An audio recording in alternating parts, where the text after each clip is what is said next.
Cellphone of చేయాలి, only video తప్ప cellphone of చేయాలి.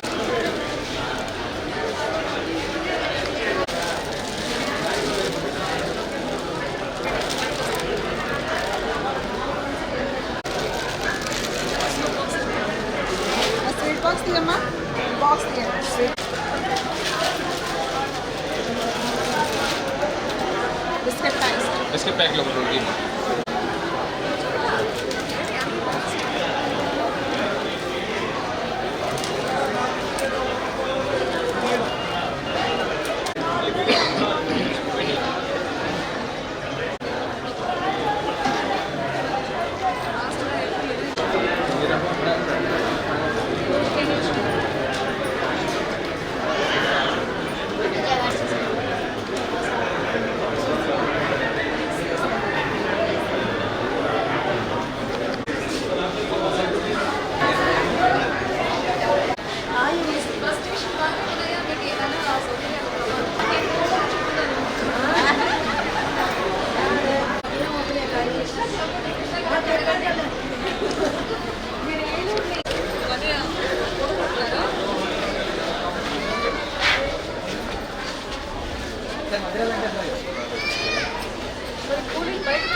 పుట్టోళ్ళన్నా తీసుకుంటున్నా,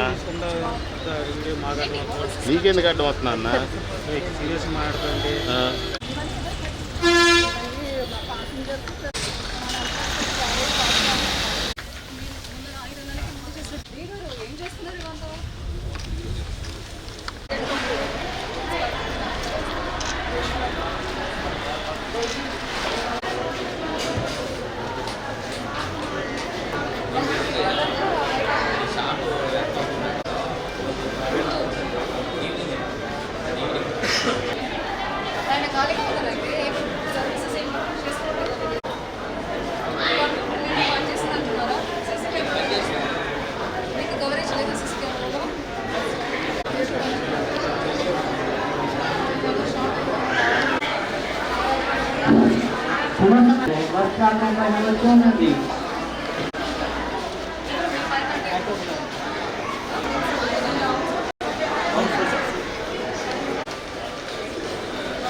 ఇక్కడ టాయిలెట్ ఒకటి మీకు నెగ్లెక్ట్ బస్సెస్ సీసీ కెమెరా అందరికీ నమస్కారం. ఈరోజు మన ఆర్టీసీ స్టేషన్ నూజివీడికి విజిట్ చేయడం జరిగింది. మనకు పాజిటివ్ పబ్లిక్ పర్సెప్షన్ అయినా ఎట్లా ఇన్పుట్స్ ఉన్నాయి, ప్రతి ఒక్క ఇన్స్టిట్యూషన్స్ ఎట్లా పనిచేస్తున్నాయని చెప్పేసి మనకు టైం టు టైం గవర్నమెంట్ అందులో మన జిల్లాలో 3 మేజర్ స్టేషన్లు ఉన్నాయి. ఏలూరు ఆల్రెడీ ఇన్స్పెక్ట్ చేశాను. సో ఈ రోజు నూజివీడికి రావడం జరిగింది. బేసిక్ ఫెసిలిటీస్ పబ్లిక్కి ఏమేమి కావాలి, అది ఎట్లా ఉన్నాయి, దాన్ని ఇంప్రూవ్ చేయడానికి స్కోప్ ఎట్లా ఉన్నాయి, పబ్లిక్ ఒక ఫీడ్బ్యాక్లు కూడా తీసుకోవడం జరిగింది. సో దాని వరకు ఇప్పుడు చూసుకుంటే అరౌండ్ 18,000 మెంబర్స్ ఒకరోజు మొత్తం ఫుట్ఫాల్ ఈ స్టేషన్లో ఉన్నాయి. కాబట్టి ఇమీడియట్గా మేము చేయవలసిన డ్రింకింగ్ వాటర్ కానీ టాయిలెట్ ప్రపోజల్స్ కూడా ఉన్నది ఇప్పటికి సరిపోతుంది, కానీ ఇంకా మనకు స్కోప్ ఉన్నాయి. కాబట్టి కొత్త టాయిలెట్ ప్రపోజల్స్ కూడా చెప్పడం జరిగింది. అలాగే డ్రింకింగ్ వాటర్ ఫెసిలిటీస్ కూడా ఇంకా ఒక వారంలోనే ఆర్ఓ ప్లాంట్లు కూడా ఇన్స్టాల్ చేస్తాము డోనర్ ద్వారా అని చెప్పేసి కూడా మన ఆర్ఎంఆర్టీసీ చెప్పడం జరిగింది. అది కాకుండా పబ్లిక్ సేఫ్టీ కోసం కొన్ని సీసీ కెమెరాలు ఉన్నాయి, అవి రిపేర్ చేసుకోవడం అవసరం ఉంది. అది కూడా వాళ్ళకి ఇన్స్ట్రక్షన్స్ ఇవ్వడం జరిగింది. అది పోలీస్కి డైరెక్ట్గా కనెక్షన్ కూడా ఇవ్వమని చెప్పాము. Women help line, child help line చెప్పేసి మనకు జిల్లాలో మనకు ఆంధ్రప్రదేశ్ గవర్నమెంట్ కానీ సెంట్రల్ గవర్నమెంట్ కానీ ఒక నెంబర్లు ఇచ్చి ఉన్నారు. 1098 అని చైల్డ్ హెల్ప్ లైన్, 181 అని ఉమెన్ హెల్ప్ లైన్. అది కాకుండా డొమెస్టిక్ వైలెన్స్, చైల్డ్ మ్యారేజ్ అలాంటి ఇన్పుట్స్ ఇక్కడ ఫుట్ఫాల్ ఎక్కువ ఉన్నాయి. కాబట్టి ఏదో తెలిసిన వాళ్ళు చూస్తే రేపు అవసరం ఉన్నప్పటికీ వాడుకుంటారు. సో అందువల్ల ఇలాంటి కామన్ పాయింట్స్లు పెట్టి అది కూడా తొందరగానే ఇన్స్టాల్ చేస్తామని చెప్పాము.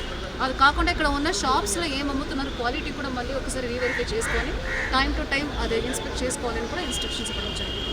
సో త్వరగానే పాజిటివ్ ఫీడ్బ్యాక్లో ఆల్రెడీ ఇప్పటికీ చాలా ఇంప్రూవ్మెంట్ ఉన్నాయి. 40%లో స్టార్ట్ చేసాం, ఇప్పటికీ ఒక 60-70% ఇంప్రూవ్మెంట్ ఉన్నాయి. ఇంకా కొన్ని ఎక్కడెక్కడ గ్యాప్స్ ఉన్నాయి అవి అడ్రస్ చేసుకుంటామని మొన్న డిఆర్సీ మీటింగ్లో కూడా మన ఆనరబుల్ హౌసింగ్ మినిస్టర్ గారు కూడా ఈ ఆర్టీసీ నూజివీడు కొంచెం చూడండి, బికాజ్ ర్యాంకింగ్లో కూడా కొంచెం స్కోప్లో ఉన్న ఇంప్రూవ్మెంట్కి చెప్పడం జరిగింది. సో ఆదేశం వరకు ఒకసారి ఇన్స్పెక్ట్ చేసుకొని వీళ్ళు చేసిన ప్లాన్ ఆఫ్ యాక్షన్ కరెక్టేనా, ఇంప్రూవ్మెంట్ ఎట్లా చేయవచ్చు అని కూడా వాళ్ళకి గైడెన్స్ ఇవ్వచ్చు. సర్వీసెస్ ఫస్ట్ స్టేషన్ ఫెసిలిటీస్ చూస్తున్నాము. సర్వీసెస్ కావాలంటే ఇంకా అదనంగా బస్సెస్ కావాలి. సో దానికి కూడా ఆల్రెడీ గవర్నమెంట్ ఎస్టిమేషన్స్ ఎన్ని బస్సెస్ కావాలి, ఏ రూట్లో ఎక్కువ అడుగుతున్నారో కూడా మన డిపార్ట్మెంట్ పరంగా వాళ్ళు ఆల్రెడీ వర్కౌట్ చేసి పంపించడం జరిగింది. సో దాని వరకు ఏమైనా మనకు బస్సెస్ వస్తే మీరు చెప్పినట్టు ప్రియారిటీస్ చూసుకొని అక్కడ సర్వీసెస్ కూడా ఇవ్వడం జరుగుతుంది.